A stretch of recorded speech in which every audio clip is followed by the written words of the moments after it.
পায়ের জবা হয়ে ওঠ না ফুটে মন আমার। Hello guys, welcome to my channel রিয়া.রোহিত। দেখতেই পাচ্ছ আমরা বেরিয়ে গেছি এত সকাল সকাল। হয়তো তোমরা ভাববে কোথায় বেরিয়ে গেছি। আমরা চলে যাচ্ছি ঘাগরবুড়ি মন্দির। আজকে যেহেতু বৃহস্পতিবারই আমার ছুটি থাকে, তো বৃহস্পতিবারে একটু প্ল্যান করেছিলাম যে একটু মন্দিরে পুজো দিতে যাব। তো চলো পুজো দিতে আমরা চলে যাই। তোমাদেরকে আজকে বৃহস্পতিবারে একটু ফাঁকাই থাকে, আবার এখন শ্রাবণ মাস চলছে, সেরকম কোনো ভিড় নেই। সবাই বাইরে বাইরে মন্দিরে এখন জল ঢালতে যাচ্ছে বলে। তো যদি ভিড় সেরকম যদি না থাকে তখন তাহলে তোমাদেরকে আমি পুরো মন্দিরটাই ট্যুর করে দেখাবো।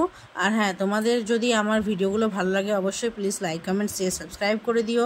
পাশে থেকেও বেল আইকনটি টিপে দিও, অল বেল আইকন প্রেস করে দিও, যাতে প্রত্যেকটি ভিডিও নোটিফিকেশান সবথেকে প্রথমে তোমরা যাতে পেয়ে যাও। চলো, আমরা দেখছো এই মেন রোড দিয়ে চলে যাচ্ছি, মন্দিরে যেয়ে দেখা হচ্ছে। তো মন্দির আমরা এসে গেছি, দেখে না একদম যেমনি ভেবেছিলাম যেই কথা সেই কাজ, পুরো মন্দিরই ফাঁকা। এটা তুলসী মঞ্চ, দেখছি তুলসী মন্ত্রের আর্টটা কি সুন্দর রয়েছে। ওখানে একটা মানে জলের আর কি ঘর টাইপেরও রয়েছে বানানো। এইটা এই দেখো মন্দিরের যে এই জায়গাটা, এইখানটা বলি হয়। আর এই যে এই সাইডটা রয়েছে, এখানে মানে আগে এই দিক দিয়ে যাওয়ার রাস্তা ছিল, কিন্তু এখন এদিক দিয়ে যাওয়ার রাস্তাটা বন্ধ করে দিয়েছে। আমি উল্টো সাইড দিয়ে ভিডিওটা করে এখানে অ্যাড করে দিয়েছি, দেখতে পাচ্ছ। একটু দেখে নিলাম কী কী জিনিস বিক্রি হচ্ছিলো। এই জিনিসগুলো একটু সেরকম কিছু তো কেনার থাকে না, কিন্তু একটু দেখে নিলাম সব কিছু কী হচ্ছিলো না হচ্ছিলো। চলো, আমরা মন্দির থেকে কিন্তু পুজো করে বেরিয়ে গেছি, কারণ মন্দিরের ভিতরে অনেক সময় ক্যামেরা অ্যালাউ হয় না, তাই মন্দিরের ভিতরে আমি ক্যামেরা করিও নি। মন দিয়ে পুজোটা আগে করে নিয়েছি। এরপরে দেখে নাও, এখানে মন্দিরটা তোমাদেরকে আমরা দূরের থেকেই দেখিয়ে দিচ্ছি। ফটোটা আমি তোমাদেরকে দিয়ে দেবো, ঠাকুরের ফটোটা। তোমরা সবাই প্রণাম করে নিও। এখানে দেখো স্নান জল দিচ্ছে।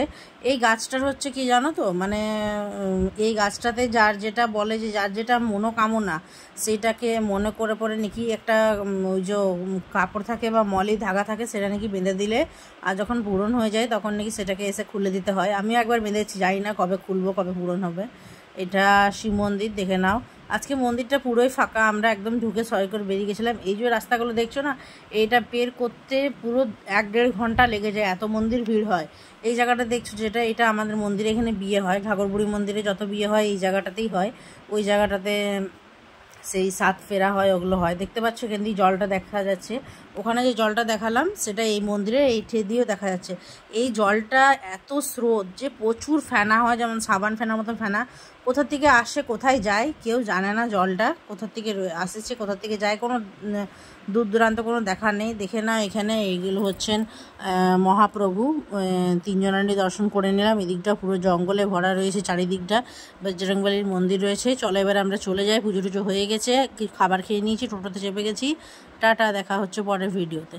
তোমাদেরকে আমি দেখো ঠাকুরের ফটোটা এবং মন্দিরটা দুটোই দিয়ে দিয়েছি। তোমরা যদি চাও কমেন্ট করবে আমাকে, আমি ধুরুপডাঙ্গা থেকে ঘাগরবুড়ি মন্দির পুরো ট্যুরটাই দিয়ে দেবো। তার মধ্যে তোমরা কোটগড়াই রোড, আসানসোল প্রত্যেকটা থেকে যাওয়ার রাস্তাটাও